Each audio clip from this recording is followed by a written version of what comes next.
지금 이 순간에도 우크라이나인들은 총알과 미사일뿐 아니라 더 조용한 이유로 목숨을 잃고 있습니다. 그들은 갈증, 예방 가능한 질병, 그리고 안전한 것처럼 팔리고 있는 독을 마시고 목숨을 잃고 있습니다.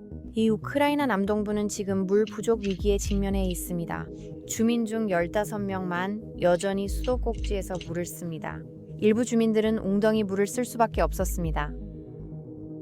여러분이 수도꼭지에서 아무렇지 않게 붓는 그 물이 점령된 도네츠크와 루안스크에 사는 수백만 명의 사람들에게는 이제 매우 귀한 사치품이 되었습니다. 하지만 더 충격적인 점은 이것이 가뭄이 아니라 부패, 선전, 의도적 방치로 인한 인재라는 것입니다. 물은 이제 무기가 되어 총 없이도 사람들을 통제하고 저항을 억압하는 소름 끼치는 수단이 되었습니다. 그리고 이 전략이 어떻게 작동하는지 알게 되면 분노를 금치 못할 수도 있습니다. 오늘 우리는 러시아 점령하의 현실을 파헤치고 지금 여러분이 목소리를 내야 하는 이유를 밝힙니다. 모든 것이 이렇게 엉망이 되기 전 상황이 어떻게 돌아갔는지 다시 한번 떠올려 보겠습니다. 몇 년 전만 해도 이 지역엔 물이 여러분 지역처럼 흔했습니다. 이 동부 우크라이나 지역 전체를 지탱해준 단 하나의 생명줄이 있었습니다. 그것이 바로 스베르스키 도네츠 돈바스 운하입니다.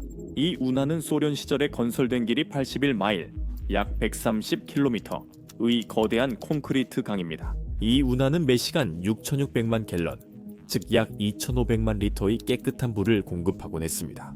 스베르스키 도네츠 강에서 언덕을 넘어 평평한 스텝지대를 지나 아조프 해까지 이어집니다. 이 시스템의 설비는 견고하고 잘 관리되었으며 정확하게 작동했습니다.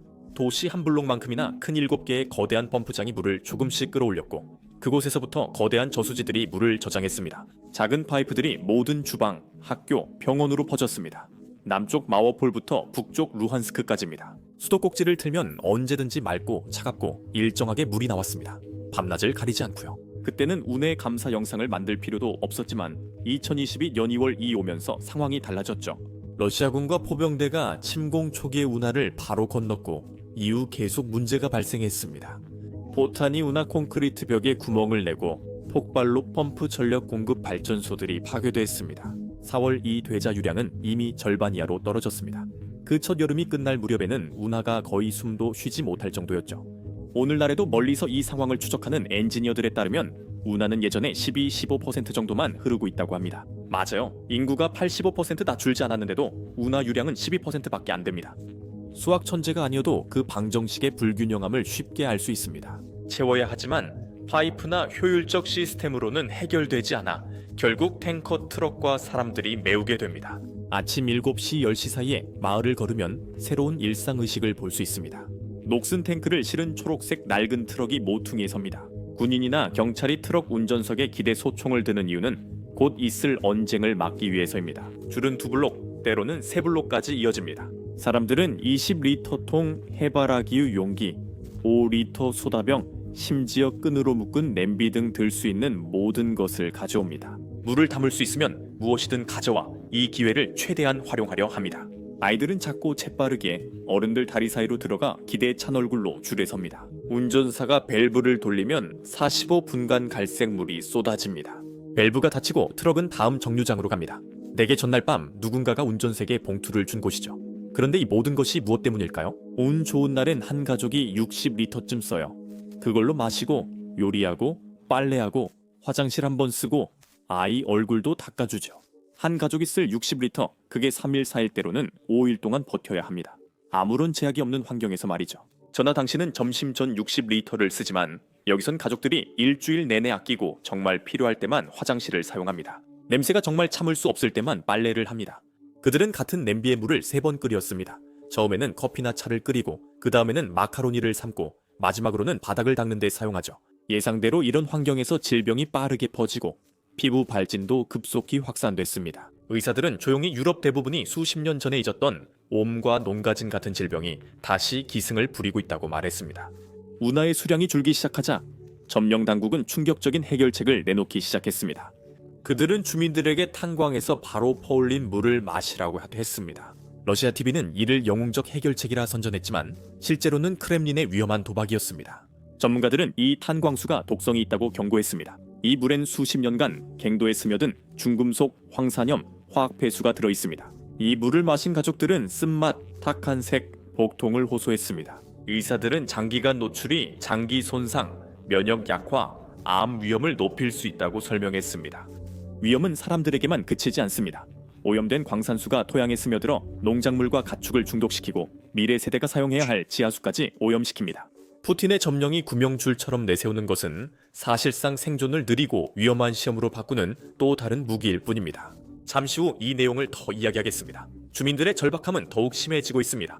지난 겨울 예나키예보에서는 이 주 연속 기온이 영하 22도까지 떨어졌고 11일 동안 단 한 대의 탱크로리도 오지 않아 아무런 선택지도 남지 않았습니다. 사람들은 비닐봉지에 눈을 담아 집에 들여와 가스버너로 녹였고 가스 압력이 떨어지자 마당 장작불로도 녹였습니다. 한 할머니가 키예프 딸에게 나는 74살인데 밤마다 깨끗한 눈을 찾아 밖에 나가 라고 음성 메시지를 남겼다. 내가 내 마지막 겨울을 이렇게 보내게 될 줄은 한 번도 생각해 본 적이 없었어. 같은 주 러시아 TV는 도네츠크 주민들이 키예프 정권의 물 봉쇄를 영웅적으로 극복한다고 자랑스럽게 보도했습니다. 그들이 언급하지 않는 것은 봉쇄가 러시아 군복을 입은 군인들에 의해 시행된다는 점이었습니다.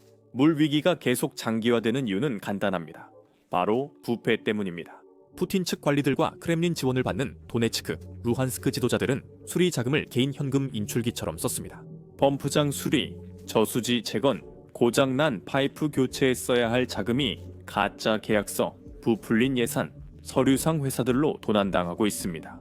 망명 중인 기자들이 자금의 흐름을 추적한 결과 280억 루블이 넘는 금액을 발견했습니다. 2022년부터 2025년까지 점령지 인프라 복원에 공식적으로 3억 달러가 지출됐습니다. 서류상으로는 그 돈이 새로운 펌프, 수 킬로미터의 파이프, 현대식 역과 시스템, 심지어 이동식 담수화 시설까지 구입하는 데 사용됐습니다. 실제로는 전체 도시들이 새 파이프 하나도 받아보지 못했습니다. 한 사례가 이 시스템이 실제로 어떻게 작동하는지 보여줍니다.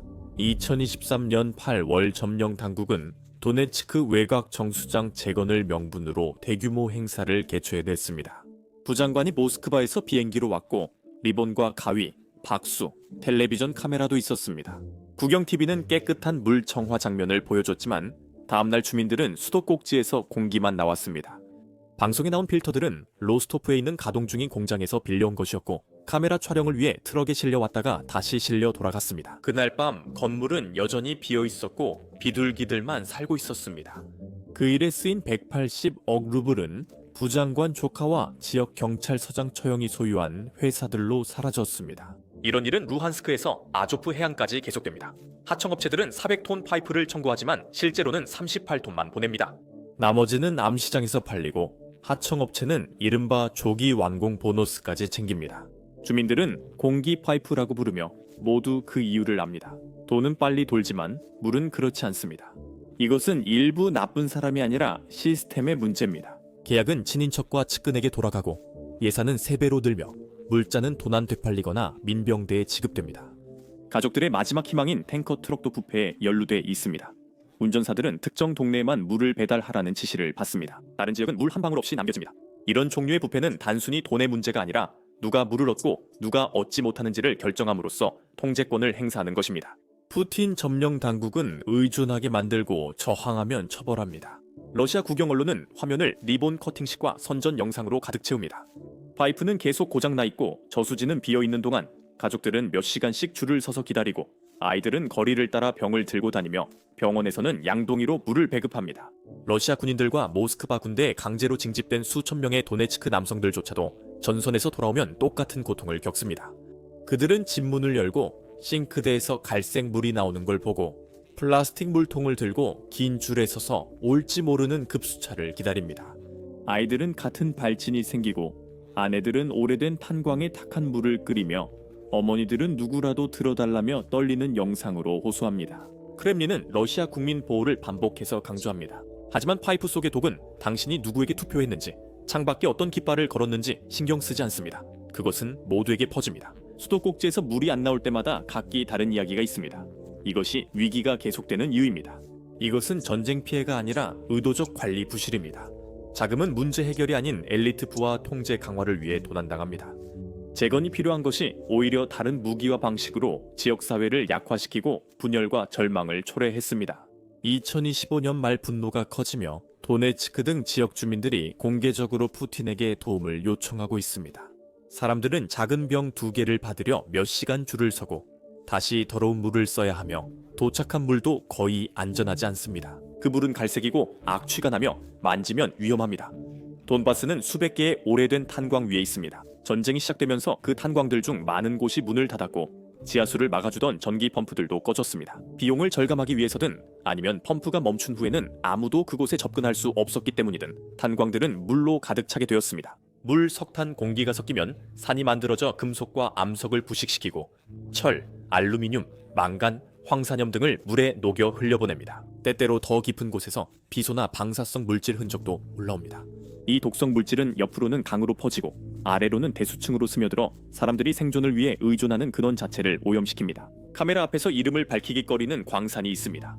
예나카이바의 유니쿠마나르 광산입니다. 1979년 소련은 지하 석탄층 자극을 위해 소형 핵폭발 장치를 폭파했고 곧바로 이 실험을 은폐했습니다. 수십 년 동안 펌프가 방사능 오염수를 가둬두고 있었지만 그 펌프들은 2022년에 멈췄습니다. 방사능 전문가들은 2026년 봄에 오염된 홍수물이 도네츠크주 지표수 음용원의 절반에 이를 것이라고 말합니다. 모스크바는 관련 문서를 모두 기밀로 지정했습니다. 주민들은 다가올 해를 더러운 해라 부릅니다. 유니코메나르는 가장 두려운 사례 중 하나일 뿐입니다. 도네츠크 전역의 오염수가 2025년 초 강과 우물에 다시 나타나고 있습니다. 칼미우스 강은 한때 도네츠크시의 생명줄이었지만 전쟁 전보다 염분 수치가 4배나 높아졌습니다. 일부 지역 토레츠크 인근 마을에서 중금속이 기준치의 20-40배로 측정됐습니다. 지하수와 함께 올라오는 메탄이 너무 짙어서 사람들은 수도꼭지에 라이터를 대면 물 위로 푸른 불꽃이 일렁이는 것을 볼 수 있습니다. 이 지역 아이들이 목욕 중 화학 화상을 입어 의사들이 당황하며 연락합니다. 한 진료소 직원들은 욕실 거울에 여기서 얼굴을 씻지 마세요. 물이 피부를 해칩니다. 라는 송을시 경고문을 붙였습니다. 병원들은 그 누구보다도 심각한 고통을 겪고 있습니다. 병원에서는 도구를 소독하고 상처를 씻고 환자들의 생명을 유지하기 위해 엄청난 양의 깨끗한 물이 필요합니다. 유일한 물이 갈색의 금속성일 때 의사들은 수술 취소나 감염 위험 감수라는 어려운 선택을 해야 합니다. 일부 지역에서 수술 후 감염률이 3배 증가한 이유일 수 있습니다. 홀리우카의 한 외과 의사는 암호화 앱으로 친구에게 말했습니다. 우리는 스마트폰만 있고 다시 제2차 세계대전 시절로 돌아갔습니다. 모스크바는 참담한 상황에서 물 대신 서류 작업만 고쳤습니다. 의사들은 의료 서류에 물 관련 감염이라고 쓰는 것이 금지됐습니다. 새로운 공식 용어는 계절성 장 질환입니다. 서류상 수치는 좋아졌지만 실제로 환자들은 더 아픕니다. 시벌 감염이 늘자 관계자들은 경고했고 위기는 시한폭탄 같은 환경 재앙이 됐습니다. 어떤 동네에서 저항의 기미가 보이면 물도 무기가 되어버렸습니다. 누군가 벽에 우크라이나 국기를 그렸거나 많은 사람이 러시아 여권을 거부했을 수 있습니다. 급수 트럭이 갑자기 고장나 몇 주간 수리되지 않습니다. 2022년 가짜 국민투표를 보이콧한 한 구역은 19일간 배달을 받지 못했습니다. 2km 떨어진 협력시장 별장에는 트럭이 이틀마다 빠짐없이 도착합니다. 러시아 군인들도 인도주의 행사를 열어 물병을 나눠주기도 합니다. 새 러시아 여권을 들고 사진을 찍어야만 물병을 받을 수 있습니다. 여권 없으면 물도 없습니다. 날체프스크의 반짝이는 황동 수도꼭지와 큰 QR코드가 있는 현대적 공공급수대가 설치됐습니다. 모스크바 정부 앱으로 코드를 스캔하면 수도꼭지가 3분간 작동합니다. 휴대폰이 없거나 앱을 안 쓰면 집까지 걸어가야 합니다. 목마른 할머니들은 10대의 휴대폰을 빌려 계정을 만들지만 단지 냄비에 물을 채우기 위해서고 잘 이해하지 못합니다. 한편 선전은 거짓말을 미화하기 위해 밤낮 없이 작동합니다. 국영 텔레비전은 웅장한 음악과 슬로우 모션으로 용접공과 헬멧을 화려하게 보여줍니다. 2025년 봄 방영된 유명 영상에서 러시아 장군이 밸브를 돌리자 물이 완벽한 곡선으로 뿜어져 나왔습니다. 내레이션에서는 그 장소가 도네츠크라고 주장했습니다. 눈썰미 좋은 시청자들은 3월임에도 나무에 잎이 많고 장군 뒤 언덕에 폭격 흔적이 없는 것을 알아챘습니다. 그 영상은 러시아 보로니시 근처 600km 떨어진 곳에서 촬영됐고 도로 표지판도 흐림 처리하지 않았습니다. 또 다른 단골 수법은 정상적으로 작동하는 아파트를 방문해 촬영하는 것입니다. 감사한 할머니가 푸틴 대통령이 우리에게 물을 줬다며 칭찬합니다. 아무도 수도꼭지가 싱크대 아래 병에 몰래 연결된 걸 눈치채기 전에 장면이 전환됩니다. 지역 텔레그램 채널들이 진짜 이야기를 전합니다. 그들은 90층 건물에서 처음 3층만 물이 나오는 걸 보여줍니다. 그들은 아이들이 비온 후 웅덩이에서 물을 떠가는 모습을 보여줍니다. 웅덩이 물이 수도관보다 더 깨끗하기 때문입니다. 그리고 그곳에서는 사람들이 수도꼭지를 아예 풀어서 빼버리고 그 빈 구멍에 양초를 꽂아두는 지역 전체를 볼 수 있습니다. 노볼루안스크 같은 마을에서는 주민들이 3년 동안 물이 없었기 때문에 상황이 더욱 황당합니다. 이 마을은 우크라이나에서 가장 큰 저수지 중 하나의 바로 옆에 위치해 있지만 메리도폴이 그 중에서도 가장 심각한 타격을 입었습니다. 이곳은 한때 50만 명이 살던 도시였지만 포위전 3년 후 애도 여전히 주요 운에서 공급이 없습니다. 가족들은 마당에 얕은 우물을 파서 마실 물을 기대하지만 대부분 짠맛과 금속성 침전물이 섞인 바닷물과 광산 폐기물이 나옵니다. 한때 유럽의 주요 항구였던 이 도시는 이제 종말 이후의 캠프처럼 느껴집니다. 이곳에선 물 한 방울도 치열하게 아끼며 사용합니다. 메토폴이 바닥이라면 크렘린은 이를 더 기괴하게 만들 방법을 찾아냈습니다. 가장 어두운 농담은 남쪽 1000km 떨어진 크림반도에서 벌어집니다. 이곳은 2014년 이후 러시아가 처음으로 풍요를 약속한 영토입니다. 11년 후 그 반도는 점점 메말라갑니다.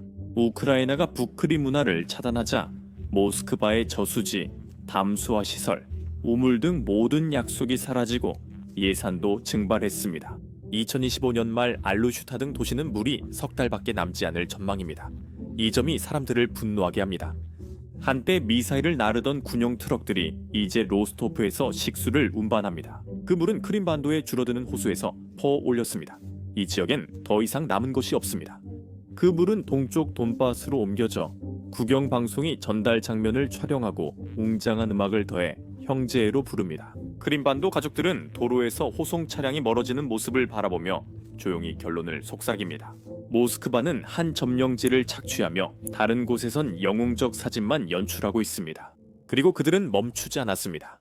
2023년 6월 러시아군이 카르코프카 댐을 폭파했습니다. 단 하루 만에 남부 우크라이나 최대 저수지가 심각한 생태계 파괴로 사라졌습니다. 한때 헤르손, 자포리자, 북부 크림반도까지 공급되던 물이 사라졌습니다. 운하들은 하룻밤 사이에 갈라진 땅으로 변했고 우물들은 무너졌으며 비옥한 흑토는 소금 사막이 되었습니다. 2년 반, 이 지난 지금도 점령된 남부 지역에서는 사람들이 여전히 그 폭발의 대가를 치르고 있습니다. 수도꼭지를 틀 때마다 나오는 물은 노랗고 짜며 몇 분 만에 필터를 막아버립니다.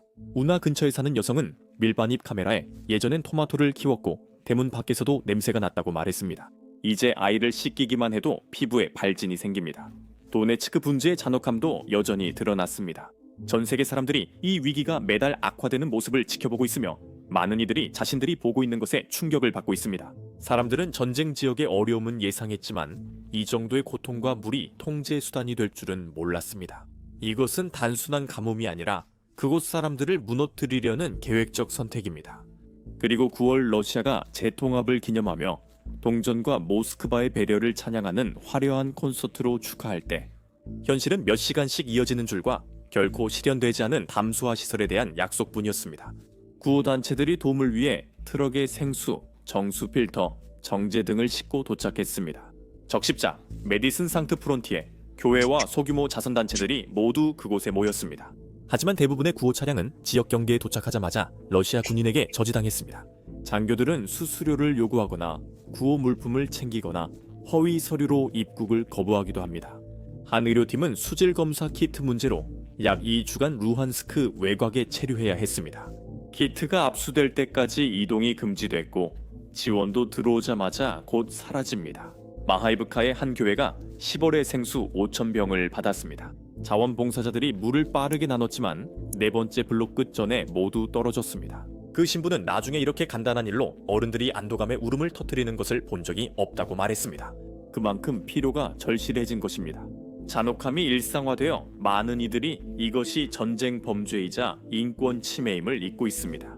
국제법은 점령군의 의무를 명확히 규정합니다.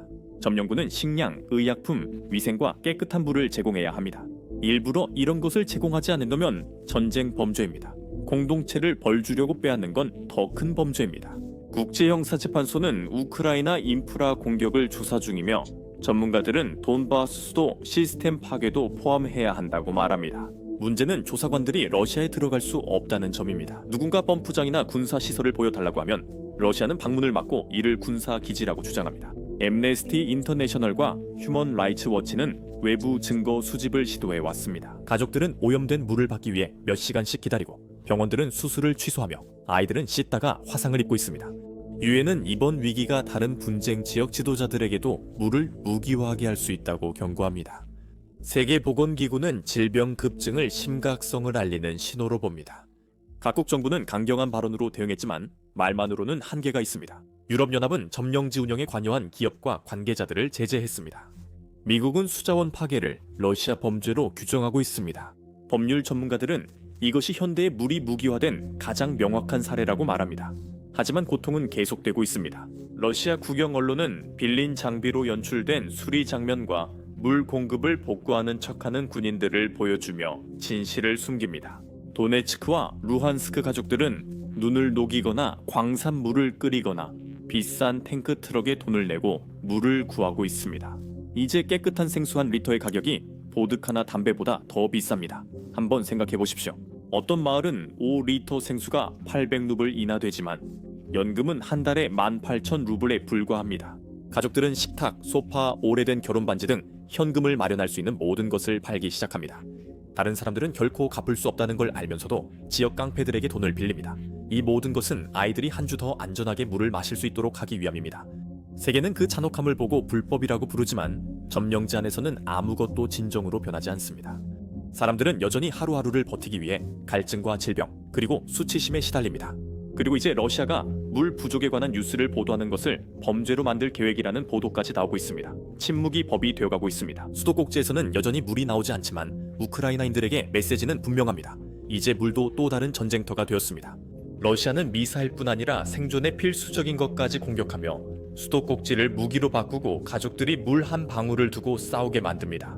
세계는 법과 제재에 대해 논쟁할지 모르지만 현장에서는 피해가 양동이, 아픈 아이들, 그리고 침묵하는 수도관으로 측정됩니다. 사람들은 장애물에도 불구하고 수도꼭지를 돌리고 우크라이나 국민은 시스템을 유지하는 방법을 찾습니다. 광산 기계 수리 기술자들이 이제는 용접 토치를 메고 어둠 속을 이동합니다. 그들은 무너진 터널에 기어들어가 공장 자재로 얼어붙은 파이프 구멍을 메웁니다. 제대로 작동하지 않을 것 같은데 그들은 7펌프장 중 3곳을 계속 가동 중입니다. 엔진들은 너무 심하게 흔들려서 금방이라도 부서질 것처럼 보이지만 여전히 관을 통해 물을 계속 밀어내고 있습니다. 한 마을 주민들이 온라인으로 기부금을 모아 중국산 펌프를 샀습니다. 그들은 그것을 인간 유해라고 표시된 관 안에 숨겨 검문 없이 전선을 건너 운반했고 버려진 우물에 내려놓아 마을로 깨끗한 물을 다시 가져왔습니다. 이제 400가구가 러시아 순찰대가 발견하는 즉시 그것을 빼앗아 갈 것을 알기에 밤낮으로 그것을 지키고 있습니다. 여성들은 그 빈틈을 메우기 위해 자신들만의 지하 네트워크를 구축했고 비공개 채팅방들은 마치 통제실처럼 작동하며 다른 사람들이 비행기를 추적하듯 탱크 트럭의 이동을 추적합니다. 그들은 뇌물을 요구하거나 반만 싣고 오는 운전사에 대해 서로 경고합니다. 그리고 약속한 대로 제대로 주는 몇 안 되는 신뢰할 만한 운전사들을 칭찬합니다. 또한 그들은 계단을 따라 도미들을 조직해 나이 든 주민들이 혼자 무거운 물을 들지 않도록 돕습니다. 어떤 마을에서는 시장보다 모스크바에서 온 사람이 더 영향력이 있습니다. 내일 어떤 트럭이 도착할지 아는 사람은 바로 그 여성입니다. 그녀는 호의를 주고받거나 운전사의 아픈 아이를 도와주거나 그의 아내를 위해 케이크를 구워주기도 했습니다. 이 모든 것이 벅차게 느껴진다면 네, 실제로 그렇기 때문입니다. 하지만 이곳에 사는 사람들은 벅차다는 사치를 누릴 여유조차 없습니다. 그들은 문제를 해결하고 다음으로 넘어갑니다. 그 회복력이 유일하게 안정적입니다. 슬픈 점은 아이들이 이런 삶이 당연하다고 생각하며 자란다는 것입니다. 스토로브라셰비의 10살 아이는 자기 건물 수도관 작동 시간을 정확히 압니다. 그는 매 3번째 저녁 같은 시간에 병원 밸브가 열려 물 쏟아지는 소리를 듣습니다. 그는 금간 휴대폰 타이머를 맞추고 재빨리 샤워하며 위안을 얻습니다.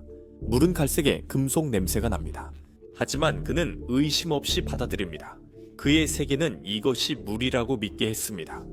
8월 초 한 영상이 러시아 인터넷에서 검열관들이 삭제하기도 전에 빠르게 퍼졌습니다. 먼지 마당에서 어린아이들이 빈 플라스틱 병을 들고 푸틴 아저씨, 물을 주세요. 목말라요. 기적을 보여주세요. 라고 외쳤습니다. 점령 당국은 이 영상을 조국 사랑의 증거로 내세웠지만 몇 시간 만에 이야기가 완전히 바뀌었습니다. 그 영상은 우크라이나의 선전물이라고 주장되었습니다. 교사는 해고당했고 학부모들은 협박을 받았습니다. 아이들의 목소리는 여전히 남아있습니다. 5살 아이들도 20리터 통을 들고 그 목소리가 줄마다 메아리 칩니다. 슬픈 진실은 피해가 오늘 이후에도 계속된다는 점입니다. 2024년과 2025년 반출된 토양 샘플에서 납, 카드뮴, 비소가 위험 수준으로 검출됐습니다. 가정에서 재배한 채소는 아이들을 중독시킬 수 있습니다. 아직도 강물을 사용하는 농부들은 소와 염소가 신부전으로 죽어가는 모습을 지켜보고 있습니다. 새로 판 우물은 조금만 파도 짠맛과 쓴맛이 납니다. 전문가들은 계속 경고합니다. 내일 모든 펌프가 고쳐져도 도네츠크 지역의 넓은 곳은 50년 넘게 식수로 안전하지 않을 수 있습니다. 오염이 땅속 깊이 퍼져 선택권이 있는 사람들은 떠나고 아파트 단지가 반쯤 비어 있습니다. 예전엔 학생이 많던 학교가 이제는 몇십 명만 남아 적막합니다. 많은 가족들이 신생에게 안전한 물을 제공하지 못할까봐 아이를 갖지 않기로 합니다. 모스크바는 도망친 이들의 아파트를 빼앗아 정착민들에게 무상 제공하며 빈 방을 러시아 지방 출신으로 채우고 있습니다. 급수차가 주 2회 물을 배달합니다. 오래된 주민들은 새로운 사람들이 깨끗한 물로 병이 내리는 걸 보고 분노 이상의 감정을 느낍니다. 그것은 빼앗긴 삶을 남이 사는 걸 보는 고통이 아닙니다. 이곳에서 살아남는 것은 공정함이 아니라 누가 권력을 쥐고 있느냐에 달려있다는 사실을 상기시켜줍니다. 앞을 내다보면 길은 세 가지 가능한 미래로 갈라집니다. 각각은 권력을 가진 사람들이 내릴 수도 있고 내리지 않을 수도 있는 선택에 의해 결정됩니다. 첫 번째 미래는 가장 암울합니다. 왜냐하면 오늘과 똑같이 보이기 때문입니다. 부패로 인해 수리 자금이 계속 빠져나가고 토양 오염은 계속 퍼지며 전체 지역이 점점 가족들이 안전하게 살 수 없는 곳으로 변해갑니다. 모스크바는 통제권을 주장하지만 실제로는 쇠퇴한 마을들과 몇천 명 노년 지지자들만 남은 황폐한 지역만 보유하고 있습니다. 부족 현상 논의를 범죄화하면 침묵이 문제 해결을 더 어렵게 할 수 있습니다. 두 번째 미래는 가능성이 낮습니다. 이 시나리오에서는 높은 위치에 있는 누군가가 시스템을 고치는 것이 그 시스템에서 훔치는 것보다 더 가치 있다고 결정합니다. 엔지니어들은 보호를 받고 예산도 제대로 쓰여 진짜 수리가 시작됩니다. 전문가들은 4천만 5억 달러로 3년 내 주요 운하 유량을 80% 회복할 수 있다고 합니다. 많아 보이지만 사실 그렇지 않습니다. 러시아는 매달 더 많은 돈을 미사일에 사용합니다. 도네츠크 수장은 우크라이나 영토 추가 점령만이 해결책이라고 하지만 대부분 주민들은 지도자들이 이런 선택을 할 것이라 믿지 않습니다. 세 번째 미래는 많은 이들의 희망입니다. 전쟁이 끝나거나 전선이 바뀌어 국제팀이 방해 없이 들어올 수 있는 순간입니다. 파이프와 펌프는 시간과 노력을 들이면 수리할 수 있습니다. 하지만 지하 깊숙이 퍼진 오염은 훨씬 더 어렵고 정화하는데 큰 어려움이 따릅니다. 수십 년과 수십억 달러가 걸려 완전 복구는 어려워도 복구를 시작할 수는 있습니다. 마르폴, 도네츠크 등도 언젠가 깨끗한 물을 안정적으로 공급받을 수 있을 것입니다. 그러나 그때까지 수백만 명이 슬픈 일상을 계속 보내고 있습니다. 그들은 아침에 일어나 싱크대 아래에 있는 양동이를 확인하며 얼마나 많은 리터가 남았는지 살펴봅니다. 그들은 양을 세고 계획하며 식사 전 물 트럭을 기다립니다. 밤마다 그들은 내일 수도관이 새지 않길 바라며 잠자리에 듭니다. 아픈 아이들, 이 상황을 원한 적 없습니다. 비밀 채팅방을 가진 중년 여성도 이런 상황을 원한 적이 없습니다. 어둠에서 용접하는 정비공이나 깨끗한 눈을 모으는 할머니 모두 이런 상황을 바라지 않았습니다. 그럼에도 그들은 여전히 이 현실을 살고 세상은 매일 외면합니다.